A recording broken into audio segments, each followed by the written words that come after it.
വാശിയേറിയ തെരഞ്ഞെടുപ്പ് പോരാട്ടം ഏതാണ്ട് ത്രികോണ മത്സരം സംസ്ഥാനത്തെ ഏറ്റവും ശക്തമായ ഒരു മത്സരമായിരുന്നു തൃശ്ശൂരിലുണ്ടായതെന്നാണ് പൊതുവിൽ വിലയിരുത്തപ്പെടുന്നത്. നമുക്കൊപ്പം UDF സ്ഥാനാർത്ഥിയായിരുന്ന കെ മുരളീധരൻ നമുക്കൊപ്പം ചേരുകയാണ്. എങ്ങനെയായിരുന്നു?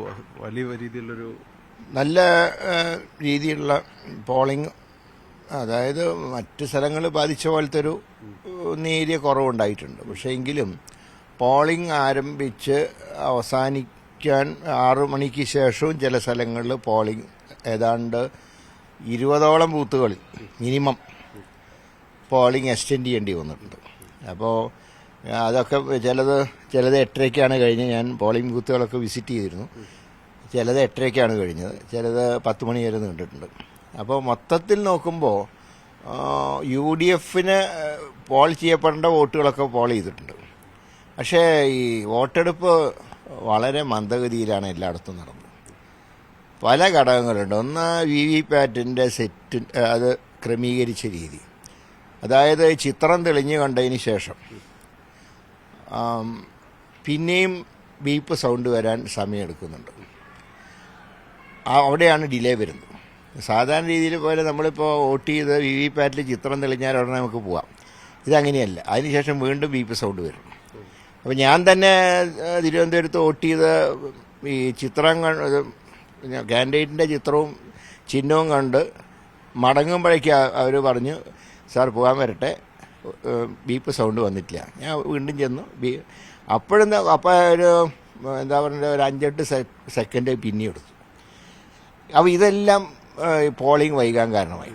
പിന്നെ ചിലയിടങ്ങളിൽ പ്രിസൈഡിംഗ് ഓഫീസർമാരുടെ മോശമായി പെരുമാറി ചില സ്ഥലങ്ങളിൽ. പക്ഷേ അതിലൊരു പ്ലസ് പോയിന്റ് തൃശ്ശൂർ പാർലമെന്റിനെ സംബന്ധിച്ചുള്ളത്, കലക്ടർ പരാതി കൊടുത്താൽ ഉടനെ ആക്ഷൻ എടുക്കാൻ അധികം തയ്യാറായിരുന്നു. പക്ഷേ എന്താന്ന് പറഞ്ഞാൽ ഈ യന്ത്ര തകരാറ് പരിഹരിക്കാനുള്ള എക്സ്പെർട്ടായിട്ടുള്ള ആളുകളുടെ അഭാവം ഉണ്ടായിട്ടുണ്ട്. ഇതിൽ ആദ്യത്തെ കുറ്റക്കാരൻ കേന്ദ്ര ഇലക്ഷൻ കമ്മീഷനാണ്. കാരണം ഇത് സജ്ജീകരിച്ച രീതി ശരിയായിട്ടില്ല, വോട്ടിംഗ് മെഷീൻ. പിന്നെ നീണ്ട ക്യൂ വന്നു. പലരും വോട്ട് ചെയ്യാതെ മടങ്ങിപ്പോയവരുണ്ട്. മടങ്ങിപ്പോയ ചിലരെയൊക്കെ തിരിച്ചു വിളിച്ചുകൊണ്ട് ചിലർ ഈ കല്യാണങ്ങൾക്കൊക്കെ പോകാൻ വേണ്ടിയിട്ട് വോട്ട് ചെയ്തിട്ട് പോകാമെന്ന് പറഞ്ഞിട്ട് വരും. അങ്ങനെ പോയവർ പലരും വന്നിട്ടില്ല. അതുകൊണ്ടാണ് കിട്ടേണ്ട മുഴുവൻ വോട്ടിൽ ചെറിയൊരു വേരിയേഷൻ വന്നിട്ടുണ്ട്. പക്ഷെ അത് തെരഞ്ഞെടുപ്പ് വിജയത്തിനെ ബാധിക്കില്ല. ഈ വോട്ടിംഗ് ശതമാനം കുറഞ്ഞത് അത് ഗുണകരമാകുന്ന നേരത്തെ സൂചിപ്പിച്ചതുപോലെ UDFന്റെ വോട്ടുകൾ ബാഗ് ചെയ്യാൻ കഴിഞ്ഞിട്ടുണ്ട്. UDFന്റെ വോട്ടുകളൊക്കെ മിക്കയിടത്തും പോൾ ചെയ്യപ്പെട്ടിട്ടുണ്ടെന്നാണ് കിട്ടിയ വിവരം. അപ്പോൾ അതുകൊണ്ട് UDFന്റെ വിജയ പ്രതീക്ഷയിലൊരു മാറ്റവും വന്നിട്ടില്ല. ഈ പോളിംഗ് ഓഫീസർമാർ കുറച്ചുകൂടി ഇനിഷ്യേറ്റീവ് ചെയ്യേണ്ടിയിരുന്നോ പലയിടത്തും? തീർച്ചയായും അവർ അറ്റ്ലീസ്റ്റ് ഒരു മാന്യമായിട്ട് പെരുമാറ്റമെങ്കിലും വേണ്ടതായിരുന്നു. എൻ്റെ കോൺസ്റ്റിറ്റ്യുവൻസിയിൽ അങ്ങനെ പരാതി വന്ന ചില ആൾക്കാരെ മാറ്റി കലക്ടർ. അപ്പോൾ അത് റഫായിട്ടുള്ള പെരുമാറ്റം കൂടിയാണ്. അതുകൊണ്ടാണ് പലയിടത്തും പോളിംഗ് ബൂത്ത് ക്യൂ നിന്ന ആളുകൾ ക്ഷുഭിതരായിട്ടുണ്ട്. ഇപ്പോൾ എനിക്കറിയാം, പുതുക്കാട് പോലുള്ള സ്ഥലങ്ങളിലൊക്കെ ആളുകൾ ക്ഷുഭിതരായിട്ട് നിന്നു. അതുപോലെ പുന്നയൂർ 49-ാം ബൂത്തിൽ കംപ്ലൈൻറ്റ് വന്നു, മെഷീൻ മാറ്റേണ്ടി വന്നു.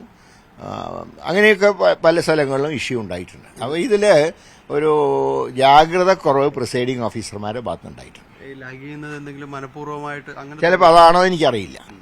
കാരണം ചില ബൂത്തിൽ ചെല്ലുമ്പോൾ തീരെ ക്യൂ ഇല്ല. ഇപ്പോൾ ഞാൻ പറയാം, 48-ാം ബൂത്തിൽ ക്യൂ ഇല്ല, 49-ാം ബൂത്തിൽ വരുമ്പോൾ നീണ്ട ക്യൂ. അതെങ്ങനെയാണ് വരുന്നത്? രണ്ടിടത്തും വോട്ടർമാരുടെ സംഖ്യയൊക്കെ ഞാൻ നോക്കിയപ്പോൾ വോട്ടർമാരുടെ സംഖ്യയൊക്കെ കറക്റ്റാണ്. ഒരിടത്ത് ക്വിക്ക് പോളിംഗ് നടന്നു, മറ്റൊരു സ്ഥലത്ത് വളരെ സ്ലോ പോളിംഗ് എന്ന് പറയുമ്പോൾ എന്തുകൊണ്ട്? അതാണ് പ്രിസൈഡിംഗ് ഓഫീസർമാരുടെ എന്ന് പറയുന്നത്. ഇപ്പം തൃശ്ശൂർ നഗരത്തിലൊക്കെ ഏതാണ്ട് 5:30 മണിയായപ്പോഴേക്കും പോളിംഗ് ഏതാണ്ട് പൂർത്തീകരിച്ചിട്ടുണ്ട്.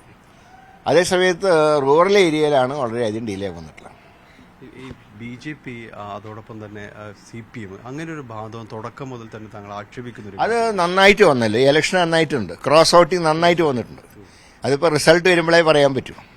ഇടതുപക്ഷ മുന്നണി സ്ഥാനാർത്ഥി 3-ാം സ്ഥാനത്തേക്ക് പോകും എങ്കിൽ ഉറപ്പാണ് നല്ല രീതിയിൽ ക്രോസ് വോട്ടിംഗ് നടന്നിട്ടുണ്ട്. കാരണം BJP ഇന്നലെ അവരുടെ ഭാഗങ്ങളൊക്കെ വളരെ ആക്റ്റീവായിരുന്നു. തൃശ്ശൂർ പാർലമെന്റിൽ കള്ള വോട്ട് ചെയ്തിട്ടുള്ള BJP-യാണ്. CPM-നേക്കാൾ ഞങ്ങൾക്ക് പല ഭാഗങ്ങളിലും CPM അങ്ങനെ കള്ള വോട്ട് ചെയ്തതിൻ്റെ കാര്യമായിട്ടുള്ള ഇത് കിട്ടിയിട്ടില്ല. പക്ഷേ BJP-ക്കാർ വ്യാപകമായിട്ട് ചെയ്തിട്ടുണ്ട്. അത് ഫ്ളാറ്റുകൾ കേന്ദ്രീകരിച്ചാണ് ചെയ്തിട്ടുള്ളത്. അതിൽ ഞാൻ തന്നെ 15ഓളം പേരുകൾ എഴുതി കൊടുത്തു. അതിൽ 4 പേരെ ഇന്നലെ വോട്ട് ചെയ്തു വന്നു. അത് വോട്ട് ചെയ്യാൻ കാരണം BL അനുകൂലമായിട്ട് റിപ്പോർട്ട് കൊടുത്തു, അവർക്ക് അനുകൂലമായിട്ട്. പിന്നെ കളക്ടർക്ക് ഒന്നും ചെയ്യാൻ പറ്റില്ല. കളക്ടർ പോളിംഗ് നിർത്തിവെപ്പിച്ചെങ്കിലും BL റിപ്പോർട്ടിൻ്റെ അടിസ്ഥാനത്തിൽ അവർക്ക് വോട്ട് ചെയ്യാൻ അനുവദിക്കേണ്ടി വന്നു. ആ ഉദ്യോഗസ്ഥൻ എന്ന് പറഞ്ഞാൽ CPM-ന്റെ സംഘടന ഭാരവാഹിയാണ്. അതിൻ്റെ ദോഷം അത് സംഭവിച്ചത്. അങ്ങനെ ഒരു ഓർഗനൈസ്ഡ് ആയിട്ട് NDA അല്ലെങ്കിൽ BJP ആദ്യം മുതൽ തന്നെ നീങ്ങിയതായിട്ട് തുടക്കം മുതൽക്ക് തന്നെ കേരളത്തിൽ എങ്ങനെയെങ്കിലും ജയിക്കണം എന്നുള്ളൊരു വാശിയായിരുന്നു BJPക്ക് ഉണ്ടായിരുന്നു. അവർക്കറിയാം നരേന്ദ്രമോദി വന്ന് 10 തവണ പ്രസംഗിച്ചാലൊന്നും വോട്ട് കിട്ടില്ല എന്നറിയാം. അതുകൊണ്ട് അവർ വളരെ എങ്ങനെയെങ്കിലും ജയിക്കണം എന്നുള്ള ചിന്താഗതിയായിരുന്നു. അതിൻ്റെ ഭാഗമായിട്ടാണ് ഇപ്പോൾ ഇന്നലെ പുറത്തു വന്നിട്ടുള്ള EP ജയരാജനും മറ്റും ജാവേദ്കറുമായിട്ട് സംസാരിച്ചതും ദല്ലാൽ നന്ദകുമാർ ഇടനിലക്കാരനായി നിന്നതും ഒക്കെ അതിൻ്റെ ഭാഗം തന്നെയാണ്. എങ്ങനെയാണ് ആ ഒരു വിഷയത്തെ കാണുന്നത്? ഇത് കോൺഗ്രസിൽ നിന്ന് ഈ CPM-ൽ നിന്ന് അങ്ങനെ ഒരു പാലം ഉണ്ടായിട്ടായിട്ട് തോന്നുന്നു. ഉണ്ടായിട്ടുണ്ട്, ഉറപ്പായിട്ടും ഉണ്ടായിട്ടുണ്ട്. അത് മുഖ്യമന്ത്രിയുടെ പേഴ്സണൽ ഇൻട്രസ്റ്റാണ്. അതുകൊണ്ട് തന്നെയാണ് എനിക്ക് തോന്നുന്നത് അദ്ദേഹത്തിൻ്റെ കുടുംബത്തിനെതിരായിട്ട് വന്ന കേസുകളും ഏതാണ്ട് 33 തവണ മാറ്റിവെച്ച ലാവലിനും ഒക്കെ കാരണമായിരിക്കാം. ഏതായാലും ആദ്യം അറിഞ്ഞുകൊണ്ടുള്ള ഡീല് തന്നെയാണ്, അല്ലാതെ വെറുതെ ജയരാജനെ മാത്രം രക്തസാക്ഷിയാക്കേണ്ട കാര്യമില്ല. അല്ല, CM ഇന്നലെ ശക്തമായിട്ട് ഒരു മുന്നറിയിപ്പൊക്കെ കൊടുത്തിട്ടുണ്ട്. അല്ല, അത് ആ മുന്നറിയിപ്പ് എന്ന് പറയുന്നത് ആത്മാർത്ഥയില്ലാത്ത മുന്നറിയിപ്പാണ്. ജയരാജന്റെ കൂട്ടുകെട്ടിനെ പറ്റി പറയുമ്പോൾ മുഖ്യമന്ത്രിയുടെ കൂട്ടുകെട്ട് എന്താ എല്ലാവർക്കും അറിയാമല്ലോ. മുഖ്യമന്ത്രിയുടെ കൂട്ടുകെട്ടിന്റെ ബലമാണല്ലോ സ്വർണ്ണക്കടത്ത്. അപ്പോൾ ജയരാജൻ അങ്ങനെ ഉൾപ്പെട്ടിട്ടുണ്ടെങ്കിൽ അദ്ദേഹം പാർട്ടി അറിയാതെ പ്രവർത്തിക്കുന്ന ആളൊന്നുമല്ല, പാർട്ടിക്ക് വേണ്ടി പ്രവർത്തിക്കുന്ന ആളാണ് അദ്ദേഹം.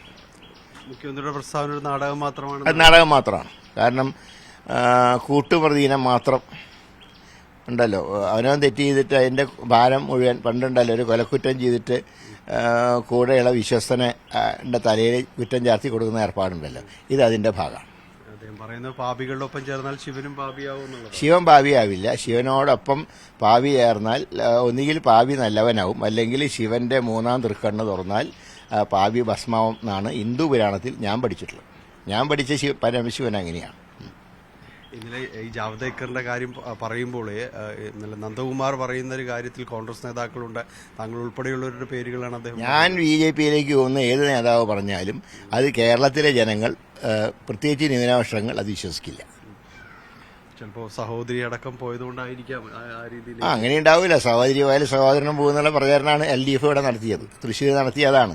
അദ്ദേഹം ജയിച്ച BJPയിലേക്ക് പോകുന്നായിരുന്നു പ്രചരണം. അത് പ്രത്യേകിച്ച് ഞാൻ പല മഠങ്ങളിലും ചെന്നപ്പോൾ അവരെന്നോട് പറഞ്ഞു ഇങ്ങനെ, പക്ഷേ ഞങ്ങൾ വിശ്വസിക്കില്ല, അതൊന്നും ഞങ്ങൾ വിശ്വസിക്കില്ല, അങ്ങ് കോൺഗ്രസ്സിൽ ഉറച്ചു നിൽക്കുന്ന ആളാണെന്നറിയാം എന്ന് പല മതസ്ഥാപനങ്ങളും ചെന്നപ്പോൾ അവർ തന്നെ എന്നോട് പറഞ്ഞു. ഒന്നുകൂടി, ആരായിരുന്നു തൃശ്ശൂരിൽ മുഖ്യ ശത്രു എന്ന് പറയുന്നത്?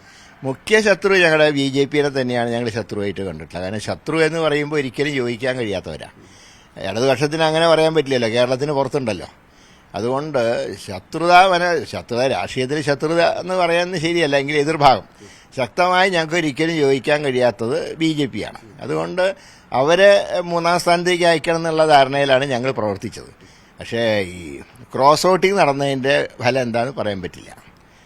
അപ്പോൾ ഞാനൊരു കാര്യം പറയുന്നു, BJP തൃശ്ശൂർ 2-ാം സ്ഥാനത്ത് വന്നാൽ ഉത്തരവാദി പിണറായി വിജയനാണ്. ഏതായാലും എല്ലാ വിജയാശംസകളും നേരുന്നു.